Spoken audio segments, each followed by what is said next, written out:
ስጋ ማለት በሰውነት ውስጥ ያለ ዓለማዊ መሻት፣ እሱን ሰው ማሸነፍም መካድም አይችልም። ስለዚህ ህጉ መጥቶ ታገለኝ አልቻለኝ፣ እንዳታረግ ይለኛል፣ አረጋለሁ። ታው ትሞታለህ ይለኛል፣ አልችልም። እኔ ባላረግ እኮ ደስተኛ ነኝ። ካረክ ትሞታለህ ሲለኝ ስለማልችል አርጌ ሞታለሁ። እንደ ሰው ደካማ የለም። አታርግ ትሞታለህ ሲለኝ ፔናሊቲውን እያወቅኩኝ አልችልም አለማረግ እና ህጉ እንዳታረግ ሞት እንዳታረግ ሲለኝ አርጌ ስመጣ ሙት ይለኛል፣ እሞታለሁ። ያው ኃጢአተኝነቴን እየገለጠ ሞት እየፈረደብኝ ነው የኖረው ህግ። ስለዚህ እግዚአብሔር መጣና ደካማና ማይጠቅም አለ። ታዲያ ምን መፍትሄ ላበጅ ሲል በኃጢአተኛ ምሳሌ ልጁን ላከው። ህጉ የሚጠይቀውን በሙሉ ኢየሱስ አረገው። ለዛውም በህጉ ልክ ብቻ አይደለም፣ እንደማይደገም አድርጎት ኢየሱስ ሰራው። ተናግሬያለሁ ብዙ ጊዜ። የኢየሱስ የቅድስና መጠን አባቱ በሰማይ የኖረበት አይነት ነው። ኢየሱስ መሬት ላይ የኖረበት ንጽህና አብ በሰማይ በመላእክቱ መካከል የሚኖርበት ንጽህና ነው። ኃጢአት አልባ ነው ኢየሱስ፣ ስህተት አልባ ነው እና ህጉን ዝም አረገውና ከመንገድ አወጣ፣ ነፃ ወጣኝ።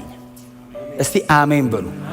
ሌባ የሚል ህግ አይደለም ያለው፣ አለመስረቅ ተቻለ። አሁን ለዛ እኮ ነው መጽሐፍ ሲነገር ኤፌሶን 4 ላይ ማንም የሚሰርቅ ይልና ከእንግዲህ አይስረቅ አይደለም የሚለው። ሌባው ሰውዬ ጥሩ ሰው ይሁን አይደለም የሚለው፣ እየሰራ ሌላ የሚያካፍለው ይኑረው ነው የሚለው። የሚሰርቅ ሰውዬ አካፋይ ህግ ሊያረጋ አይችልም። ሌባ ብሎ ይገላል፣ ያስወግራል።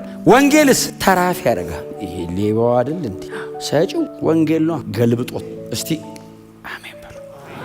ኢየሱስ በዘላለም ህይወት ኃይል ካህናችን ሆኗል። ድል ያደረገው ኢየሱስ ነው። ህጉስ አይችልም። ህግ የቀድሞ ትእዛዝ ሲሉ ተሽሯል። እንዴት? ለምን? የማይጠቅምና ቀጥሎስ ደካማ። ለምንድን ነው እግዚአብሔር ህጉን የሻረብን? የማይጠቅምና ደካማ ስለሆነ፣ ማንንም ፍጹም ሊያደርግ ስለማይችል ወደ እግዚአብሔር የምንቀርብበት የተሻለ ተስፋ መጥቷል። ህጉ ምን ማድረግ አይችልም? ፍጹም ማድረግ አይችልም። ቀጥሎስ ወደ እግዚአብሔር ማቅረብ አይችልም። የካራክተር ሞዲፊኬሽን ነው የሚሰጥ ህግ። አውትዋርድ ነው፣ ደጅን ነው፣ ሪቹዋል ነው ህጉ፣ ውስጥን አይቀይረው። ስለዚህ ወደ እግዚአብሔር መቅረብ አትችልም። እናንተ ሌቪቲክ ዘሌዋውያን 21ን ብታነቡ ይኸውላችሁ ለሊቀ ካህኑ የተሰጠው ስርዓት በሙሉ የውስጥ አይደለም የውጭ ነው። አለባበስ፣ የሚቀባው፣ የሚደፋበት፣ ሲራመድ አረማመዱ፣ ዙሪያው የሚከባው ነገር በሙሉ አውትዋርድ ነው። ባይዘዊ የውስጥ የለውም። ለዛ ነው አሮንን የሚያክል ሊቀ ካህን። እንግዲህ አሮን የካህናት ስታንዳርድ ነው። ዕብራውያንም ላይ የመጨረሻ ሊቀ ካህኑ የብሉይ ኪዳን ሊቀ ካህን እኮ አሮን ነው። አሮንን የሚያክል ታላቅ ሊቀ ካህን ደጁን ብቻ እንደሆነ የምታውቀው የወርቅ ጥጃ ሰርቶ ቁጭ አድርጎ አስመለከ። ውስጡ ምንም እንደሌለ የምታውቀው እግዚአብሔር ጠፍቶ እንዳይመስለ። ሙሴ ሲጠፋ ሙሴ ሄደ እንደሆነ 40 ቀን 40 ሌሊት ነው ጠፋ። ከዛ አሮን መጡና እንዲህ ያሉት በፊታችንም ሄድ አምላክ ስራ አለ። እግዚአብሔር እኮ አይታይም እንጂ ይሄዳል። እግዚአብሔር አይታይም፣ ካዩት ይሞታሉ። እምናየው እንደ ግብፃውያን እምናየው ይሆን እንዲህ እየት የምናደርገው አንጀታችን እንዲርስ እንደሱ ነው የፈለጋችሁት? አንጧ አለ። ምን ጉትቻቸውን የሚል ቃል አለ። የድሮ አንተ ጆሮ ጌጥ ነው። አሁን እኮ አማርኛው የድሮ ቋንቋ ነው። ጉትቻ ይላል። ጉትቻቸው ከግብፅ ይሄ እንትኖቻቸው የሰጧቸውን በሙሉ ይዘው ሲመጡ ጠፈጠፈና ይላል አይደል? ጥጃ ነው የሚለው አይደል? ጥጃ ነው የሚለው ቃሉ ጥጃ አይደለም እንዴ?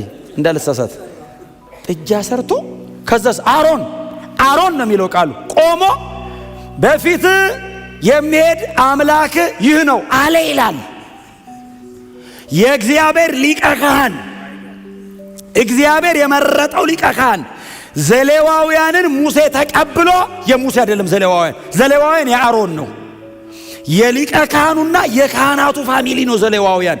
ብድግ አድርጎ ቃታውያን፣ ሜራራውያን ደግሞ እነዛ ምንድናቸው? ሶስተኞቹ ጌርሳውያን ለነሱ አከፋፍሎ የናንተ ነው ብሎ ሌቪቲክስን የሚያክል እንግዲህ ኢየሱስ የሚመጣበትን አንድ አገልግሎት ማለት ነው። እሱን አሸክሞት ሰውየው ውስጡ እንደሌለ የምታየው በፊት የሚሄድ አምላክ ከግብፅ ያወጣ አምላክ ይሄ ነው አለ። ከግብፅ ያወጣ አምላክ ይሄ ነው ብሎ ወደ ጣዖቱ ህዝቡስ ሰገዱ። ከዛስ በሉም ጠጡም ይላል። ጣዖት ከሆነ ሊዘፍኑ ተነሱ ነው የሚለው። ቀጥሎ ዘመሩ አይሆንም። ዘመሩ የሚሆነው ቸርች ነው። በሉ ጠጡ ይላል። ሲጠግቡ ዘፈኑ ይላል። ከግብፅ ያወጣን አምላካችን እግዚአብሔር ብለው በዘመሩበት አንደበታቸው ዘፈኑ። ከዛ ሙሴ ተራራ ላይ አይደለም ጩኸት ሰማ። ሙሴ አለው እግዚአብሔር አቤት ህዝቡ ይዞን ውረድ አለው። ሁለቱን የጸላቶች ይዞ እግዚአብሔር የጻፈበት ነው ሁለት ጽላት። ኢያሱ መሃል ላይ ነው ወገብ ላይ ነው ያለው። ኢያሱ ወገብ ላይ ሆኖ ሙሴ እንደዚህ ያለው ይህ የምን ድምጽ ነው አለው። የድል ይመስላል አለ ኢያሱ። እኔ አይደለም ቃሉ ነው የሚለው ይሄ ድል ነገር ሳይሆን አይቀርም ሲል ሙሴ እንደዚህ ያለ የዘፈን ድምጽ ነው አለው። ዲዛርና ያረጋው ለምን እዛ ክብር ውስጥ ነው ያለው ሰውየው። 40 ቀን 40 ሌሊት ፊቱ ላይ ነው ያለው ታውቃለህ። እግዚአብሔር ፊት ላይ ነው ያለው። ሲወርድ ፊቱ አበራ የተባለበት እኮ ነው ዘፈን ነው አለ። እና ከዛ ውስጥ ነው የወጣው ታውቃለህ። ዘፍጥረት ምዕራፍ 1ን ያየ ሰውዬ ዘፈንና መዝሙር አይለይም እንዴ? ዘፈን ነው አለ። ሰውየው ደግሞ ነብይም ነው። ሙሴ ነብይ እኮ ነው። ዘፈን አለና እንግዲህ ወርዶ አሮንን አይደል እንዴት ታረጋለህ? ምን ላርጋለሁ? ሄደ ጠፋ። እዛ 40 ቀን 40 ሌሊት ጠፋ።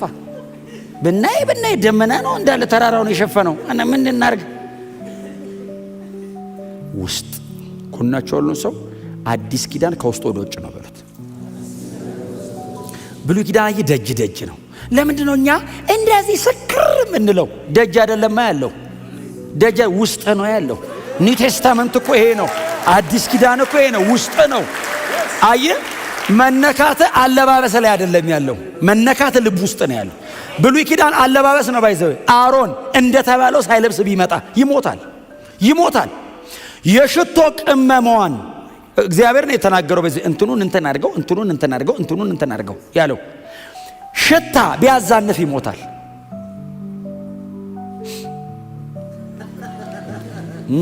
ምንድነው የሚሸተው ይሄ ሰውዬ? ጠብ ነው የሚለው፣ አይወጣትም። በገመድ ነው የሚወጡት። የሚገባ የለም ውስጥ። እግዚአብሔር ራሱ እኮ ነው አየውና የማይጠቅም ነው አለ፣ ደካማ ነው አለ ይሄ ነገር። እና ሰው እንዲያስታርቀኝ ሰውን ለማምጣት ብዬ እያለቁ ነው አለ። ክብሬ መምጣት አይችሉም አለ። እንደ እግዚአብሔር ሰው የሚወድ የለም። እግዚአብሔር ገዳይ አይደለም ባይዘዌ። እንደ እግዚአብሔር ፍቅር የለም። ብትጠጉኝ ትሞታላችሁ ብሎ እኮ ተራራ ድረስ እኮ ይመጣል። ተራራ ድረስ ይወርድና እንዳትመጡ ይላል። እዛ ከሆኑ ይላል። እዛው ቁጭ ብሎ ከማውራት ይችላል። በጣም ስለሚወድ እኮ ነው። ሰው መሀል ይመጣና ተራራው እንዳይነኩት ነገራቸው። ከነኩት ይሞቱብኛል። አዎ እንዳይነኩ እንዳንሞትበት እኮ ነው ብሎ መጠጋት ፈልግ። እንዴት ይጨብጠን፣ እንዴት ይቀፈን፣ እንዴት ጉያ ውስጥ ያስገባን፣ እንዴት ለዘላለም ያኑረን። አልቻልኩም ማለት ከዛ አየህ ህግ ሰጠ፣ አልቻለም። ካህናትም አልገቡ፣ ደካማ ናቸው። የኛው አይነት ናቸው። እኛን ወክለው ነው የሚገቡት፣ ግን የኛው አይነት ናቸው። እግዚአብሔር እንደዚህ ያለ ለዘላለም ልፍታው ይሄን ጉዳይ አለ። በቃ ስለዚህ መጨከን አለብኝ። ልጄን ነው መልከዋል። መጨከን አለብኝ አለ። በጣም ያስከፍለኛል አለ። አዎ አንድ ልጄን ነው የሚያስከፍለኝ። በቃ ልጨክን። ሰው እየሞተ አይቻልም። ለዛ ነው አዲስ ኪዳን ላይ ሰው ሁሉ ሊድኑ በሚወድ በእግዚአብሔር ተብሎ ተጽፏል። ሁሉ ሊድኑ በሚወድ በእግዚአብሔር። ይሄ የእግዚአብሔር ዘላለማዊ ልብ ነው። ሁሉ ይዳን የሚል የእግዚአብሔር ልብ ነው። ሰው ክፉ ስለሆነ ነው እምቢ የሚለው እንጂ እግዚአብሔር ቋንቋ፣ ዘር፣ ቀለም፣ ስታተስ አይመርጥም። ሁሉ ሊድኑ በሚወድ ስለዚህ ሁሉንም ማድንበት አለና ኢየሱስን ላከው። ኢየሱስን ሲልከው በዘላለም ሕይወት ኃይል ነው የላከው። ሪታየር እንዳያረግ፣ እንዳይቆም፣ ሞቶ እንዳይቀር የሆነ ቀን ብቻ እንዳይሆን ለዘላለም እንደሚሆን አድርጎ ላከው። እስቲ አሜን በሏ። በዘላለም ሕይወት ኃይል። ስለዚህ እንደ ትውልዱ ስርዓት አይደለም አለ። የሆነ ስርዓት አለ፣ የተለመደ ድግግሞሽ፣ እንደዛ አይደለም። እግዚአብሔር ሰበረው፣ ከመንገድ አስወጣው፣ አስቆመው። በቃ አለ። ይሄ ስርዓት በቃዋል፣ ዝጋው አለ። ኢየሱስ መስቀል ላይ ዘጋው፣ ጥርቅም አረገው፣ ሌላ ከፈተ። ዘላለማዊ ነው። ሞትን ታሪክ አረገው ኢየሱስ። አሁን እኮ እኛ እኮ አንዳንዴ እኮ በእውነት ነው የምላችሁ እኮ እውቀቱ እንትኑ መረዳቱ ነው እንጂ ተሸገርነው እኮ። አሁን እኮ ሞት የምትፈሩ ሲባል አሁን ሞት የምትፈሩ ካለው ሰው በቀር በሙሉ ነው። ሞት የምትፈሩውን ተነሱ ቢባል በሙሉ ነው እንዴ። እኛ እኮ ከገባን እኮ ኢየሱስ ሞትን አሸንፎታል። አሁን ሞት ለኔ ጥቅም ነው የሚሰራው። ሞት ለኔ ጥቅም እንዲሰራ ያደረገው ኢየሱስ ሞቶ እኮ ነው። አሁን የዘላለም ሕይወት ኃይል ኖሮት እርሱ በእግዚአብሔር ፊት ካህን ሆኗል ስል ይሄ ዋስትና ለኔ ነው።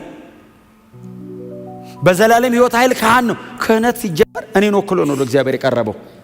እግዚአብሔርን ወክሎ አይደለም እኔ ጋር እኮ የመጣው። ክህነት እኮ ካህን እኮ ህዝብ ወክሎ ወደ እግዚአብሔር የሚገባ ነው። ኢየሱስ እኮ እኔን ወክሎ ኃጢአተኛውን ሰውዬ ወክሎ ወደ እግዚአብሔር በዘላለም ሕይወት ኃይል ገባ። እግዚአብሔር እንደዚህ ያለ ለዘላለም ሰውን እቀበለዋለሁ አለ። ያኛውስ አይችልም፣ አስወጣው። ወደ እግዚአብሔር ሊያቀርበን ስላልቻለ ወደ እግዚአብሔር የምንቀርብበት የተሻለ አይደለም የሚለው ተስፋ መጣ። አይ ቲንክ ዕብራውያን ፈገግ ይላሉ። በጣም ቢወዱትም የቀደመውን ኪዳን ስርዓት የነሱ ስለሆነ ፍርሃት ግን አላቸው፣ ትንሽ ስጋት ግን አላቸው። ደስ ይላቸዋል። ክብር ለኢየሱስ ይሁን። አሁን ደስ ይላቸዋል፣ ይደላደላሉ። የተሻለ ዘላለማዊ ተስፋ መጥቷል። ይቀጥላል። ቁጥር 20 ላንብብላችሁና ምንድነው የሚለው? ቁጥር 20 ይህ ያለ መሐላ አልሆነም፣ ሌሎች ካህናት የሆኑት ያለ መሐላ ነው። ብሉይ ኪዳን ካህናት ሲሆኑ እግዚአብሔር ምሉ አይደለም ካህን የሚያደርግ። የአሮን ላይን ውስጥ ካለ ትሆናለህ። የተመረጠ መስመር አለው። እዛ መስመር ውስጥ ኮንክ ነህ። ስለ ኢየሱስ ሲናገር ግን እስቲል ይሄ ሰውዬ መዝሙር 110 ቁጥር 4 ላይ ነው ያለው። አንተ እንደ መልከ ጼዴቅ ሹመት ለዘላለም ካህን ብሎ እርሱ ምሏልና። እግዚአብሔር ማለ። ማን ነው ማለው? እግዚአብሔር ነው ማለው። ሊቀ ካህኑ አይደለም የማለው፣ ተቀባዩ ማለ። ካህኑን አመጣውና ለዘላለም ብሎ ማለ። እግዚአብሔር ማለ። መሐላው አይለወጥም። እግዚአብሔር የማለው ለዘላለም ብሎ ማለ። እግዚአብሔር አይምልም። እግዚአብሔር ሲምል በማን ነው የሚምለው? በራሱ። ለአብርሃም ማለለት የሚለው በራሱ ማለ። ከሱ በላይ የለምና በራሱ። እኔ የምምለው በእግዚአብሔር ነው። እግዚአብሔር ከሱ በላይ የለም። እግዚአብሔር ራሱ በራሱ ነው የሚምለው። ምያለሁ አለ። ኢየሱስን እንደዚህ አቆሞት ምን ብሎ ማለ ስንል ለዘላለም ካህን ነህ፣ መሐላዬ አይለወጥም። ለዘላለም ብቁ ነው። ለዘላለም በቂ ነው። ከኢየሱስ ውጪ ማንም ወደ እግዚአብሔር ላይ ደርሰን አይችልም። በሙሉ ኃጢአተኛ ናቸው፣ ደካማ ናቸው፣ ሞተዋል። ከኢየሱስ ውጪ በእኔና በእግዚአብሔር መካከል ማንም ሊቆም አይችልም። እግዚአብሔር አይቀበለውም። እግዚአብሔር ለዘላለም ምሎ ጨርሷል ኢየሱስ ጋር። ከኢየሱስ ወዲያ መሃል መግባት የሚችል የለም። ይሄ የኢየሱስ ሥራ ነው፣ እኔና እግዚአብሔር መሃል መቆም። ኢየሱስን ተክቶ ለመግባት የሚሞክር ካለ የተረገመ ይሁን። አሜን በሏ። በቃ ኢየሱስ ብቻ። እግዚአብሔር ይኸው ቃሉ እኮ ተናገረ። አሁን እኔ በጣም ቆንጆ ስብከት አይደለም እየሰበኳቸው ያሉት፣ እውነት ነው ይሄ። እግዚአብሔር ኢየሱስን አቆሙና አንተ ለዘላለም ካህን ብሎ ማለ። መሐላ በሁለት ወገን መካከል የሚደረግ ነው። እዚህ ጋር ግን የሚናገረው ኢየሱስና እግዚአብሔር ተማማሉ አይደለም የሚለው፣ እግዚአብሔር ማለ ነው የሚለው። ብሉይ ኪዳንም ላይ ለአብርሃም እኮ እግዚአብሔር ሲምል ብቻውን ነው የማለው። አብርሃምን እንቅልፍ አስተኝቶ እግዚአብሔር ማለ ነው የሚለው፣ ብቻውን ነው። እኔ ለዚህ ጉዳይ ብቻዬን ነኝ፣ ታማኝ ነኝ። መልከ ጼዴቅ ላይኑ አብርሃም ጋር ነው። ሌዋውያን ላይናቸው ሙሴ ጋር ነው። ስለዚህ እግዚአብሔር አብርሃም ጋር ብቻውን እንደማለ ኢየሱስ ጋር ብቻውን ማለ። ለዘላለም ተቀብያለሁ፣ ምያለሁ። አንተ ለዘላለም ካህን ነህ። በአንተ በኩል ብቻ እቀበላለሁ፣ ከአንተ ውጭ አልቀበልም ማለት ነው። በኢየሱስ ደም ካልሆነ አየ እግዚአብሔር ማንንም አይቀበልም። ዝግ ነው። ጎናቸው ሰው በጌታ ስለሆንክ ብቻ ወደ እግዚአብሔር መንግስት ትገባለህ በሉት። ይሄ ይኸውላችሁ በጣም ደማቅ መስመር ነው። አያችሁ አሁን እግዚአብሔር በጣም ሲሪየስ የሆነ ቀይ መስመር ነው ያሰመረው። አንተ ለዘላለም ካህን ነህ ብቻ አይደለም ያለው ማለ። አልፈልግም ሌላ፣ ዝግ ነው አለ አብ። ከኢየሱስ ውጪ ወደ እግዚአብሔር መቅረብ አይቻልም። ለምን? እግዚአብሔር ስለማይቀበል። እኔ ስለፈለኩ ስላልፈለኩ አይደለም። ተቀባዩ ይፈልጋል አይፈልግም ነው። የሚመጥነኝ የሚያበቃ ማንም የለም አለ እግዚአብሔር። በቃ የሚመጥን በቂ የሆነ ዘላለማዊ አግኝቻለሁ፣ ከሱ ውጪ አልቀበልም፣ ዝግ ነው። ይኸውልህ ሌዋውያንን ካልተቀበል አንተን አይቀበልም። ቢቀበል እግዚአብሔር የአሮንን ቤተሰብ ይቀበላል። አልቀበልም፣ ደካማ ነው፣ ሽሬዋለሁ አለ እና እግዚአብሔር ከዕብራውያን መካከል ሌዋውያንን ለይቶ መርጦ የመረጠውን አትበቃም ካለ አሕዛቡን ኢትዮጵያዊውን እንዴት ነው የሚቀበል? አይቀበልም። በደንብ አሜን በላ። ቅዱሱን ጻድቅ ነኝ የፈለግከውን በል። አይቀበልም። እግዚአብሔር የሚቀበለው ልጁን ብቻ ነው። በክርስቶስ በኩል ከሆንክ ይቀበላል፣ ካልሆንክ አይቀበልም። እያወራ ያለው ክርስትና ነው። ክርስቲያን የሆነ ሰው በሙሉ በክርስቶስ ኢየሱስ በኩል ብቻ ነው የሚመጣው። ለምን? እግዚአብሔር ማለ በሱ በኩል ብቻ። ከዛ ውጪ አልቀበልም። ከኢየሱስ ውጪ ከሆንክ የእግዚአብሔር ፍርድ ስር ነህ። በኢየሱስ ከሆንክ የእግዚአብሔር ጽድቅ ፊት ነህ። አይቻልም፣ አይቻልም።